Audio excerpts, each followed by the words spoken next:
Assalamualaikum warahmatullahi taala wabarakatuh. Selamat pagi, salam sejahtera. Semoga semua sihat sejahtera, aman bahagia bersama Abang Guys semula pagi ini. Pagi ini Abang Guys sedang menuju ke kawasan Sungai Long Ceras. Saya ada buat kerja sikit, nak clear kawasan. Dia nak buat rumah baru, jadi hari ini kita nak clearkan tapak rumah baru tersebut daripada sampah sarap, pokok dan meratakan tanah.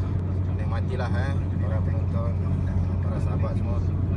Tengoklah macam mana kerja clearkan kawasan tapak pembinaan ni. Okey.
Alhamdulillah kerja dah selesai.